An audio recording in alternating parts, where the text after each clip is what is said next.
For hundreds of thousands of years, they were Europe's masters. They survived ice ages that would have killed us. They hunted giants. They buried their dead with ceremony. They were not us, but they were human. And then, they were gone.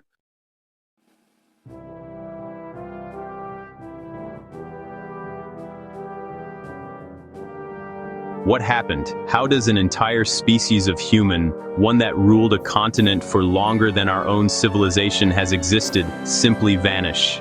This isn't just a story of extinction. This is the story of the end of a world, the story of the last Neanderthals.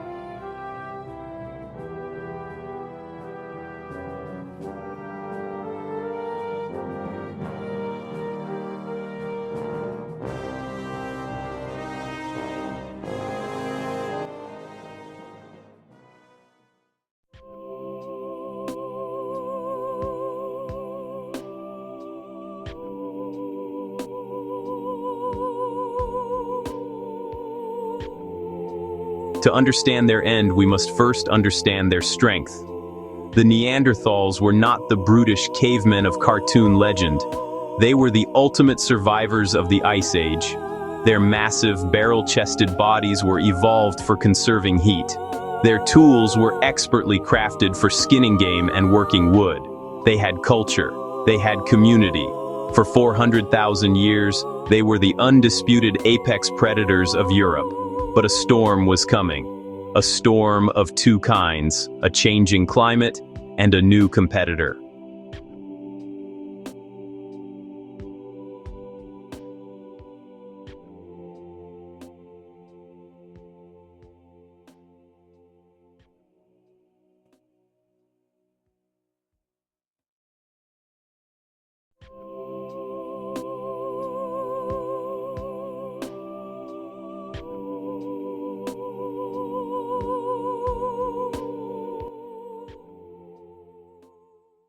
The world began to change. The climate, once predictably cold, became wild and unstable. The great herds of mammoth and woolly rhino that the Neanderthals relied on were disrupted. Into this world of flux came us, Homo Sapiens.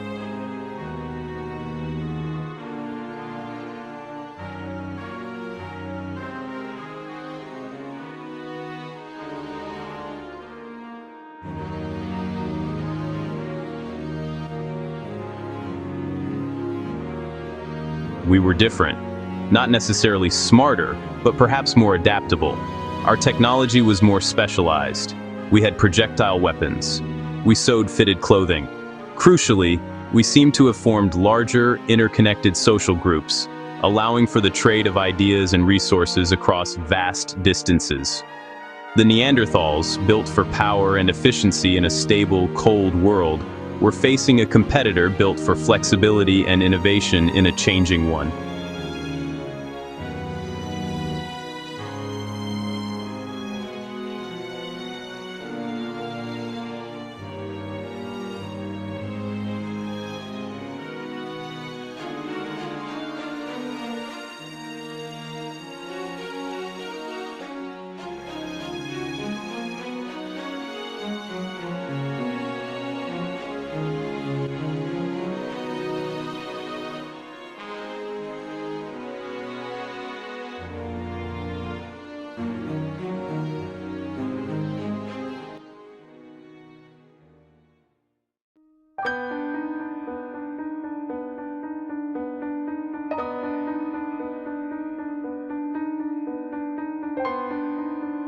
One by one, the Neanderthal populations dwindled, their territory shrank, but they did not go quietly. Their last known refuge was not in the frozen heart of Europe, but here, on the sunny coast of Gibraltar. At Gorham's Cave, a small band held on. They were not the classic Ice Age hunters of the North. They had adapted. They hunted seals, dolphins, and gathered shellfish. They were survivors to the very end. And then, about 40,000 years ago, the fire in their hearth went out for the last time. The last Neanderthal was gone.